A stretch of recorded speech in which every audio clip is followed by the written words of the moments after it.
Hello everyone, আজকে আমি আবার একটা মিনি ব্লগ নিয়ে চলে এসেছি তোমাদের সামনে। আজকে গেছিলাম ব্রুতে, সবটাই সাডেন প্ল্যান ছিল। হঠাৎ করেই কি মনে হলো যে একটু খেতে যাই, তো বর বলল চলো তো ব্রুতেই যাই।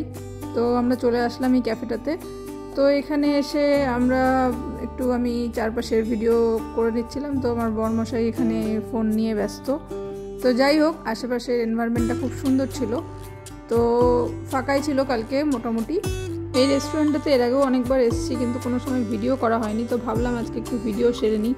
তো ফার্স্টেই আমরা ব্রাউনিজ অর্ডার করে দিয়েছিলাম। যাই হোক, এখানে আমাদের ব্রাউনিজ চলে এসছে, খুব টেস্টি ছিল। তো আমি তো ছবি নিচ্ছিলাম, যাই হোক আমার বর স্টার্ট করে দিয়েছে। তো দেন আমি একটু নিজের ছবি তুলে নিচ্ছিলাম, ভিডিও করে নিচ্ছিলাম। তো দেন আমার কোল্ড কফি চলে এসছে। নেক্সট আমরা এখানে চিকেন টেন্ডার অর্ডার করেছিলাম, সেটাও খুব টেস্টি ছিল। এরপর সব খাওয়া দাওয়া কমপ্লিট করে আমরা বাড়ির উদ্দেশ্যে রওনা দিই। তো যাই হোক, বর ওখানে পেমেন্ট করতে গেল আর আমি এখানে একটু ভিডিও করে নিচ্ছিলাম। তো আশা করছি তোমাদের এই ব্লগটা ভালো লেগেছে। ভালো লেগে থাকলে প্লিজ একটা লাইক করে দিও। দেখা হচ্ছে নেক্সট কোনো ভিডিওতে, ততক্ষণের জন্য বাই বাই।